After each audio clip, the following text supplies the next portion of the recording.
Hey, what is up, guys? Welcome back to another edition of zero edited and poorly scripted tutorials and guides on Monster Hunter World Iceborne. Today, I'm going to talk to you about something that a lot of you guys have been asking me about literally daily, and it's honestly one of the most important videos I'm ever making because this is going to impact a lot of PC players specifically. So, I should probably make sure I don't miss anything. Having said that, this video is going to be about, it is going to be about what you need to do to prepare for Iceborne on PC. There is a lot of information to get through, so I'm going to cover it all and as quickly as possible.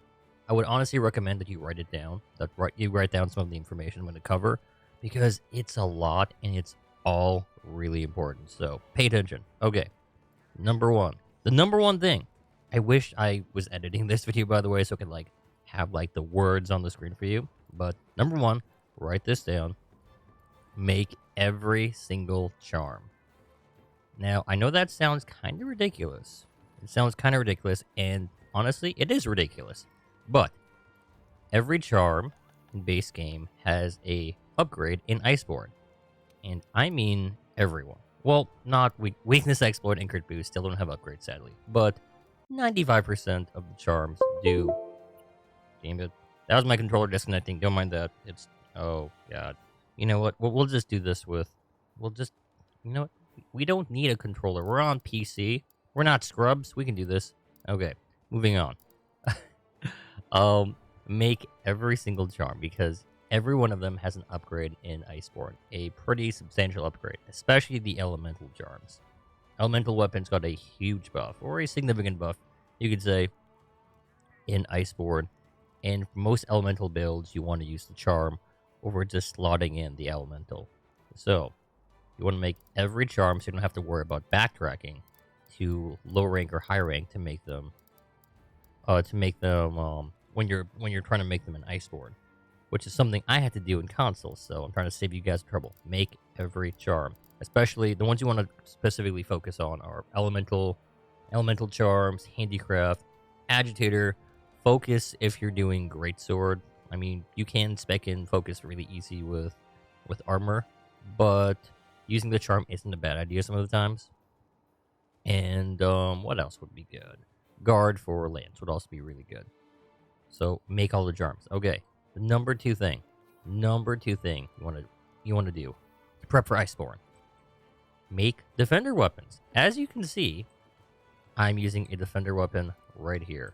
Defender weapons are kind of ridiculously OP. And I know a lot of you guys would rather use some of the cooler looking weapons because you know what? I'm just so not used to the fact that I have invert controls right now for my... It's set to invert because my controller is set to invert. And so as a result, this inverted... Let me fix that. Here we go. Okay. Real gamers use invert, by the way. At least on their controller. Okay, as I was saying, make guardian weapons. Guardian weapons are ridiculously powerful. And even they're pretty much the best weapons you can use in Iceborne up until the halfway point of the game. I'm not kidding you. I'll go into detail about this more when I make a builds video on what builds you should bring into Iceborne. But defender weapons are literally the strongest weapons in the game up until the halfway point of Iceborne. This does not apply to bow though. If you have Kajar bows from, and I know I said Kajar, do not correct me in the comments. If you do have Kajar bows, those elemental bows will be the strongest up until you get to the halfway point of the game as well. Hunting horn, the hunting horn songs aren't that great on defender weapon, but they are still really, really strong. So it might even be worth using the defender hunting horn over something like the Devil Joe hunting horn here in base game. Okay, so guardian weapons, write that down, make them. They're really easy to make. Okay, number two, your mantles. Get every single mantle. Most of them are just pretty easy to get. via just random quest lines and stuff like that. But there's some easy ones to miss, like the Temporal Mantle. There is no upgrade for this. This is an event quest mantle. But Temporal Mantle, you definitely want to get this one. In fact, if you don't get certain mantles, and if you don't get the affinity booster, your super endgame progress will be delayed, because you cannot progress certain quests without having the mantle. So say you don't have an early game mantle, you're not going to get the quest for it, and you're not going to get the quest after it. So especially once you're reaching the very end of the game at 200 MR, you especially want to make sure you have all the mantles. Okay, number three. Right. There we go. I haven't used mouse and keyboard in a while. Okay, number 3. Nullberries. Plant lots of nullberries. Iceborne, literally everything puts blight on you. And I mean everything. Every single monster has multiple blight attacks. It's really obnoxious. You will thank me. Make sure you are fully stocked on nullberries. Having said that, it wouldn't hurt to be just fully stocked on just every general purpose consumable, so you don't have to worry about it in Iceborne. You will be able to expand your harvest box in Iceborne via questline, so your space is kind of limited here with what you can grow, but focus specifically on nullberries. Farcasters are a lifesaver too. Make sure you have lots of traps, and also dung pods. You cannot grow dung pods, but you can collect them on the ground whenever you do hunts. I know it sounds weird, but you want to follow monsters around and pick up their poop to make sure you have enough dung pods. You will need them, because there aren't really specific invading kind of monsters in Iceborne, because everything invades. So whenever you're fighting a monster, chances are you will have something else attacking you as well very shortly within the hunt. So bring lots of poop pods to make them go away. It's basically that to show off all the new turf wars they added, but it gets really obnoxious after a certain point, after you've seen all the turf wars. Okay, number 4, what number are we on? Okay, either way. Okay, number 4 or 5. Oh, we're gonna say 5. Okay, number 5. Mega potions. Make sure you have lots of mega potions. This kind of goes under the harvest box, but aside from crafting and making extra mega potions, what I would highly recommend is put mega potion crafting in your radio, which means you want to bring the mats along with you. I feel like a lot of people don't really do this. Don't really do this on the fly. What button do I press here? Which switch? No. It's control? No, that's not. Okay, how do I... Okay, there we go. Bring mats for crafting mega potions. So whenever you're out on a hunt, put mega potion crafting in your radio, and you can make additional so you don't have to go back and restock every time. Because things hit really hard. Oops. So you don't want to ever be caught with no potions. And I mean, you have the Farcasters. If you're planning right, you have Farcasters too, but you don't want to waste too much time, because fights will drag on pretty long in Iceborne if you're not used to a lot of the new mechanics like Clutch Claw and stuff like that, and combos, or in the new combos for certain weapons. So I would highly recommend you put mega potion crafting in your radio, as well as crafting for shock traps. Shock traps crafting in your radio is also really handy. Flash pod crafting, really handy as well. So do that. Write all of this down, by the way. Okay, number 2. Make a number 6. I think we're on number 6. Okay, number 6.